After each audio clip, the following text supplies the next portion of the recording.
The Ugly Duckling by Rachel Isadora.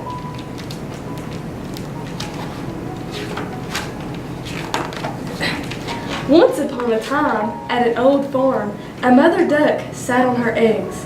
One by one, the shells began to crack, and out came 6 chirping ducklings. Peep, peep. But the biggest egg still did not hatch. "I will sit on it a while longer," said the mother duck. When the egg finally hatched, out came a strange-looking duckling who gazed up at his worried mother. "He is my child, but not at all like the others," she said. No one wanted to play with the poor ugly duckling. He was large and clumsy and so different from his brothers and sisters.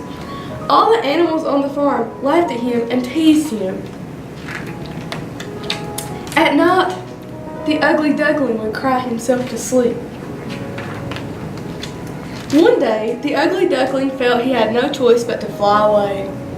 He came to a pond where some wild ducks lived. "Do you know of any ducklings with gray feathers like me?" he said. "No," they all said. "We don't know any ducklings as ugly as you." The duckling then came upon a pair of geese who warned him not to stay at the pond. "It's dangerous here. There are men and dogs and hunting." Just then, pop, pop sounded in the air, and 2 geese fell from the sky. The frightened duckling tried to hide, but a large dog ran up to him. The dog's jaws were open, showing his sharp teeth. But just as suddenly, the dog went on his way without touching the ugly duckling. "Oh," thought the duckling, "now I am thankful I am so ugly, even a dog will not bite me." When the hunters were gone, the duckling ran off. A storm was blowing, so he sneaked inside a hut. Here, he found an old woman with her beloved cat and hen. "What a prize," the woman said when she spotted the duckling. "Now I shall have some duck eggs." But after many weeks, there were no eggs. "Well, you can't lay eggs like me," said Hen. "Can you purr like cat?" "No," said the duckling, "but I like to swim and dive."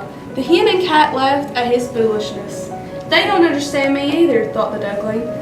"I think I will go back out into the world," he told them. "Yes," said Hen, "do go." Back at the pond, the duckling would swim and dive each day. Still, no creatures would come near him. One fall evening, he saw a flock of the most beautiful birds. He was filled with longing. "If only I could be as lovely as they," the ugly duckling sighed. Winter came and the land was covered with snow and ice. One day, as the poor duckling tried to find food, he dropped, exhausted, to the ground. A kind farmer came upon him. "I'll take him home so that my children can look after him. Poor thing, he's frozen." The duckling was showered with kindness, and in his way he survived the cold winter. By the time spring arrived, the duckling had grown so large that the farmer set him free on the pond. That is when the duckling saw himself mirrored in the water. "Goodness, how I have changed! I don't recognize myself at all." At that moment, the beautiful birds he had seen before glided into the pond. When the duckling saw them, he realized he was one of them. They surrounded him and stroked his long neck with their beaks as a welcome. Some children came to see the birds, and one of them exclaimed, "Look at the new swan! He is the most beautiful of all." At first, the young swan was shy and could not believe his good fortune. "I never dreamed of such happiness as this when I was ugly," he said to himself. Then the young swan rustled his feathers, curved his long, slender neck, and glided onto the water into the bright sunlight. The end.